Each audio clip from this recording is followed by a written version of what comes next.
pour l'interview du Mac de l'Acheteur et dans notre tour de France des régions. Dans le Mac de l'Acheteur, on s'intéresse aujourd'hui à la production ardéchoise, production agricole du sud de la France, avec le président de la Chambre d'agriculture d'Ardèche, Benoît Claret, qui est en ligne avec nous. Bonjour Benoît. Bonjour à vous toutes, à vous tous.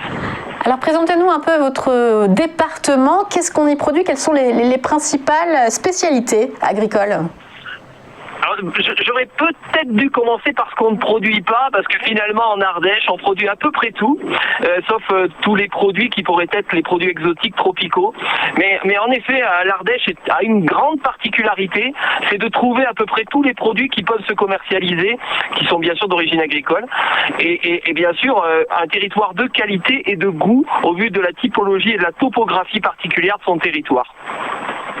Et alors, il y a eu en France un épisode météorologique assez intense de gel ces dernières semaines. Est-ce que votre département a été touché ?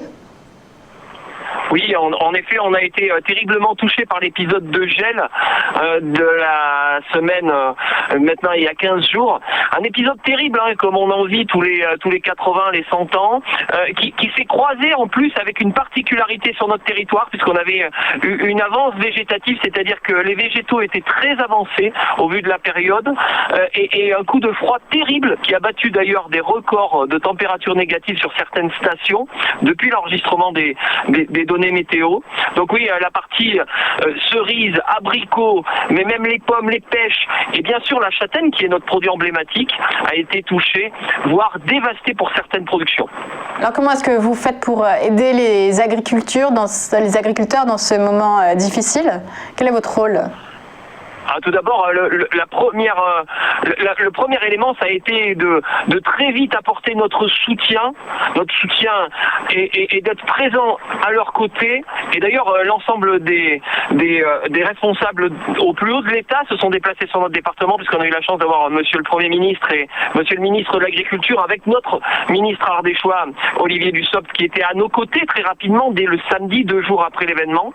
Mais après, c'est aussi construire derrière, c'est-à-dire les mesures rapides à mettre en place et qui nous obligent à essayer de trouver des solutions pour pallier à l'instant difficile de trésorerie, d'obligation de continuer à accompagner le végétal, même s'il n'y a plus de fruits, il y aura des charges. Et puis après, c'est construire pour l'avenir, parce que des épisodes comme cela, on va en connaître d'autres, et il nous faut être prêt à pouvoir les affronter et prêt à pouvoir prévenir, mais surtout aussi arriver à conserver un potentiel pour passer ces caps si difficiles. Mais comment on prévient justement? Est-ce que c'est uniquement de la gestion financière ou est-ce qu'il y a aussi sur le terrain, ça nécessite de préparer les terres? Non, c'est bien sûr multifactoriel. La prévention des épisodes comme tels, ça peut être pour des épisodes peut-être un peu moins compliqués avec des températures moins basses, c'est les équipements de protection. Les équipements de protection, ce sont des équipements parfois éoliens, c'est-à-dire des brasseurs d'air qui sont installés, mais c'est aussi parfois l'irrigation, c'est-à-dire la protection par aspersion qui nous permettent au vu de l'eau déposée sur les fleurs et ou fruits, qui protègent finalement avec cette pellicule de glace et qui protège les vergers. Mais l'eau en Ardèche, c'est une particularité qui nous manque, même durant la période estivale et d'étiage. Et donc c'est vrai que d'avoir des protections antigel à base, ou tout du moins composées par aspersion, par protection par l'eau, est une grande difficulté. L'enjeu majeur de l'eau, non pas seulement pour l'agriculture, mais pour tous nos territoires, en particulier également pour le tourisme. C'est une terre de tourisme et d'accueil, l'Ardèche. Oui, bien sûr, les gorges de l'Ardèche.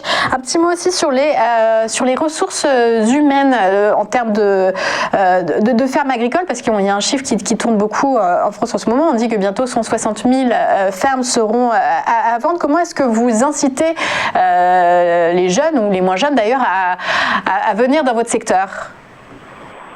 Alors, c'est tout un travail au quotidien, un travail de longue date et qui d'ailleurs porte ses fruits, puisqu'on a la particularité sur notre territoire d'avoir le remplacement quasiment d'un départ, une arrivée pour un départ. Et c'est vrai que c'est un territoire particulier. Alors, c'est un territoire attrayant, l'Ardèche, attrayant déjà par la composition sociologique, par la topographie. C'est vrai qu'il y a les gorges de l'Ardèche, mais il ne faut pas oublier, il y a le Mont Mézin et aussi le Gerbier de Jonc, où prend la Loire sa source. Vous savez, on apprend ça dans les manuels scolaires. à l'école, la Loire prend sa source en Ardèche. Et il ne faut pas l'oublier, c'est un territoire qui part de 35 mètres d'altitude jusqu'à 1700 mètres d'altitude. C'était un territoire d'accueil et la Chambre d'agriculture est à côté de chaque personne qui souhaite venir vers le métier de l'agriculture ou vers les métiers de l'agriculture au pluriel. Donc oui, c'est une terre d'accueil et d'ailleurs c'est notre ambition d'accueillir le plus grand nombre de personnes pour venir à nos côtés, trouver une ambition économique, sociale et environnementale, puisque notre métier c'est avant tout de la passion, mais c'est aussi un métier stratégique puisque on a quand même pour garantir de produire de l'alimentation saine et sanitairement sécure pour l'ensemble des personnes sur notre territoire. Oui, évidemment, c'est un très beau rôle. Eh bien, merci beaucoup de nous avoir accordé cet entretien dans le MAC de l'acheteur. Merci Benoît Clary, je rappelle que vous êtes président de la Chambre de l'agriculture de l'Ardèche. Merci et bonne journée.